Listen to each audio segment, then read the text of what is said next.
Olá! Para finalizar a aula de hoje, nós vamos realizar alguns exercícios envolvendo o conceito de transformações lineares planas e depois falaremos um pouquinho sobre as transformações lineares espaciais.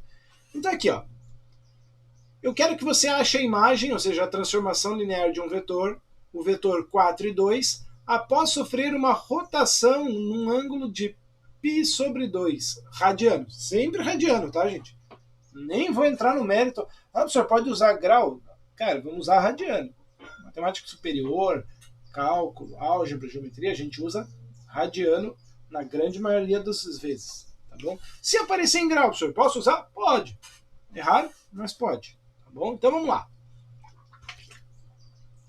Como eu falei para vocês, você consulta a matriz. Opa, eu sei que a matriz da transformação de rotação é essa. Cosseno θ menos seno θ, cosseno θ. Traz o θ para cá. O θ é π sobre 2. É só substituir o θ aqui. Lembrando que π sobre 2 é um quarto de volta, tá? Então, né, poderia pensar até na imagem dele aqui, né? O vetor 4 e 2 está aqui. 4 e 2. É de se esperar que ao rotacionar 90 graus, ele vai parar aqui, no segundo quadrante. Uma rotação de um quarto de volta, a gente espera que o t de v vai aparecer aqui. Vamos confirmar essa informação. Tá? Então, substituindo θ por π sobre 2, eu tenho aqui cosseno de π sobre 2, menos seno de π sobre 2, seno de π sobre 2, cosseno de π sobre 2. Cosseno de π sobre 2 é zero. Já seno de π sobre 2 é 1. Então aqui vai ficar menos 1 e 1.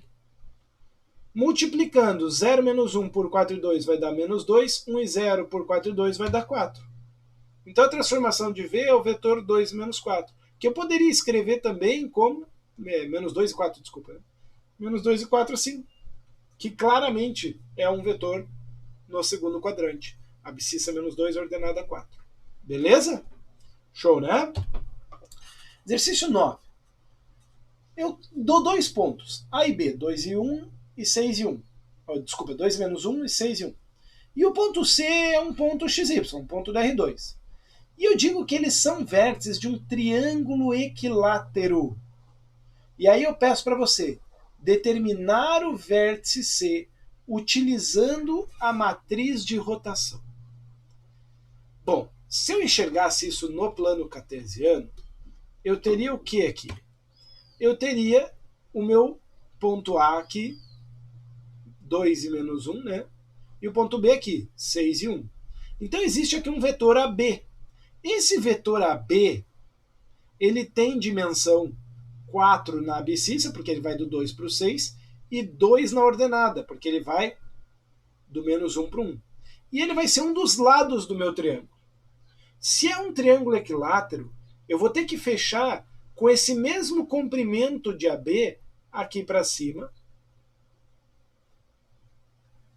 Mas eu também posso fechar aqui para baixo.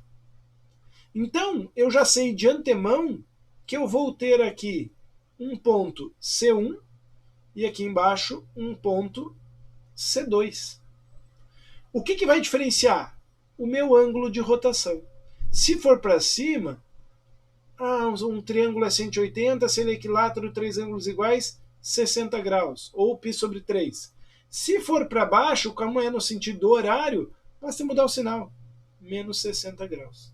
Então eu já tenho aqui os dois tetas. Eu vou pegar o meu vetor 4 e 2, que é o tamanho do vetor aqui, tá bom?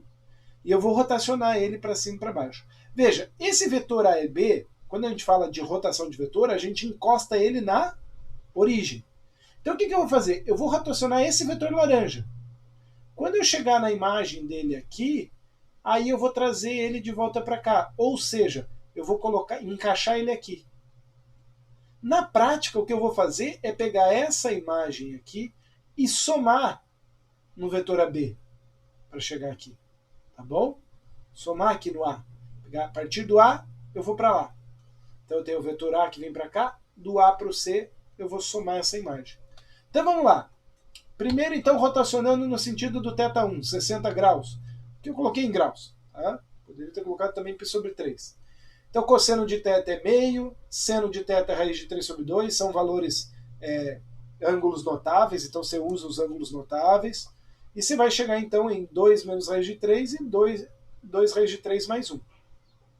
Quem que vai ser o ponto C1? Vai ser do A mais essa transformação, mais esse deslocamento. Então basta eu somar esse vetor com o vetor A mais T1 de AB, a primeira rotação. Somando esses dois vetores, né? 2 mais 2, 4 menos raiz de 3 e menos 1. Com mais 1 vai zerar, vai ficar só o 2 raiz de 3. Esse é o primeiro ponto que forma o triângulo de cima. 4 menos raiz de 3, que está aqui em cima, né? Que é quase 2, né? 4 menos 1,7, mais ou menos, então está aqui mesmo. E 2 raiz de 3, o dobro da raiz de 3 aqui para cima. Tá bom? E o C2? O C2 basta eu trocar esse ângulo de 60 para um ângulo de menos 60. Lembrando que menos 60, o 60 no quarto quadrante, o simétrico do 60 no quarto quadrante, o que vai mudar? Vai mudar o sinal do seno. O cosseno continua positivo no quarto quadrante, mas o seno passa a ser negativo. Então, vai mudar aqui esse sinal e o sinal aqui só. Então, minha matriz de transformação fica meio raiz de 3 sobre 2 e menos raiz de 3 sobre 2 meio. Multiplicando, agora eu vou ficar com 2 mais raiz de 3 e aqui 1 menos 2 raiz de 3. Aqui era 1 mais 2 raiz de 3, agora eu vou ficar com 1 menos 2 raiz de 3. Mesma coisa, do ponto A, soma esse deslocamento. Você vai chegar aqui, 2 mais 2 raiz de 3 vai dar 4 mais raiz de 3, menos 1 mais 1 vai dar 0, vai ficar menos 2 raiz de 3. Esse é o ponto C2. Essa é a segunda posição que também vai formar aí um triângulo equilátero. Legal? Olha lá, mais um exercício aqui, pessoal. Vamos determinar a matriz de transformação linear que representa, olha só, preste atenção nisso, um cisalhamento por um fator 4 na direção horizontal, seguida de uma reflexão em torno do eixo Y. Opa, eu vou fazer duas transformações, uma depois da outra. O que vai acontecer? Vai acontecer que eu vou trabalhar uma transformação, então olha lá, a transformação do cisalhamento, né? Fator 4, então matriz 1, 4, 0, 1. Senhor, tem que lembrar? Não, vai lá e consulta, era 1 alfa, 0, 1, lembra? Cisalhamento fator 4, o alfa vale 4. Vou fazer o cisalhamento, e em cima desta imagem do cisalhamento é que depois eu vou fazer a reflexão em torno do eixo Y. Ah, reflexão em torno do eixo Y, não lembra a matriz, vai lá e consulta. Menos 1, 0, 0 e 1. Então, eu faço a transformação 2 em cima da imagem T1, certo? O que acontece? Se eu pensar T1 de XY como esse produto matricial, eu estou pegando essa matriz e multiplicando em cima disso. Eu estou chegando nisso aqui. E quando eu enxergo isso daqui, eu quero que você enxergue aqui, ó, que aqui eu tenho a T1, a matriz da primeira transformação, e aqui eu tenho a T2, a matriz da segunda transformação. Ele pediu aqui a matriz que representa as duas simultâneas, né? O cisalhamento seguido da reflexão. Ora, se eu multiplicar essas duas matrizes, eu vou chegar numa matriz só para representar toda a transformação. Então a transformação T de XY vai ser menos 1 e 0 vezes 1 e 0 dá menos 1, menos 1 e 0 vezes 4 e 1 dá menos 4, 0 e 1 vezes 1 e 0 dá 0, 0 e 1 vezes 4 e 1 dá 1. Está aqui. Essa é a minha matriz da transformação, que representa o cisalhamento do fator 4, seguido pela reflexão em torno do eixo Y. Professor, e se eu trocar a ordem das transformações, faz diferença? Faz. Tem que cuidar porque pode dar resultado diferente? Sim. Por quê? Porque é multiplicação matricial. Se você trocar a ordem dessas matrizes aqui, o teu resultado pode ser diferente. As matrizes não são comutativas na multiplicação.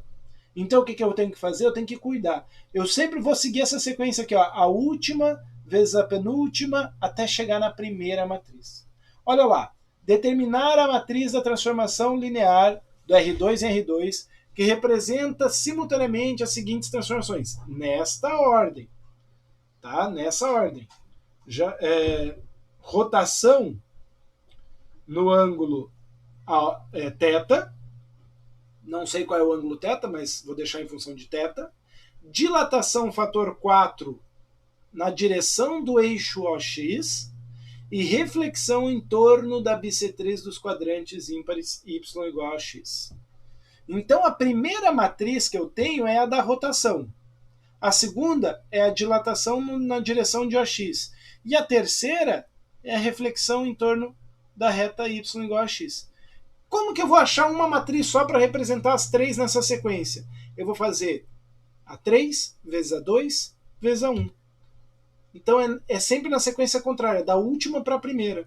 Eu multiplico A3 vezes A2 vezes A1 para daí multiplicar pelo vetor xy. Substituindo pelas matrizes que eu já relatei ali em cima, né?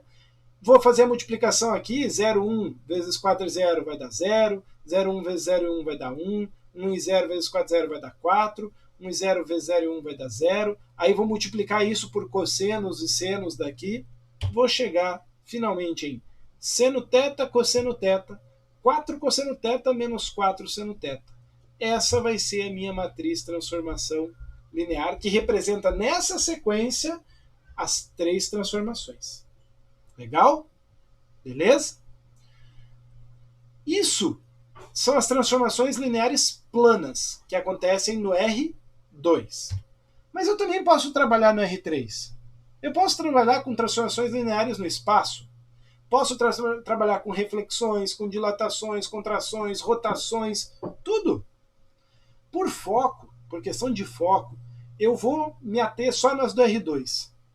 Mas eu deixo para vocês aí uma indicação onde você pode encontrar todas essas transformações, as suas demonstrações, as explicações, é o livro Álgebra Linear, do Steinbrück e do Winterle, tá? Que aí você vai ver, por exemplo, aqui, ó, reflexão em relação ao plano XY, ou rotação num plano em torno do eixo das cotas Z. Tá? Então tem todas essas informações lá no livro, deixo para vocês pesquisarem, darem uma olhada. Na disciplina eu não vou cobrar isso aí de vocês, nós vamos nos ater às transformações planas, tá ok? Mas saibam que a gente também pode trabalhar no espaço tais transformações. Beleza, pessoal? Por hoje é isso. Bons estudos e a gente se vê na aula síncrona.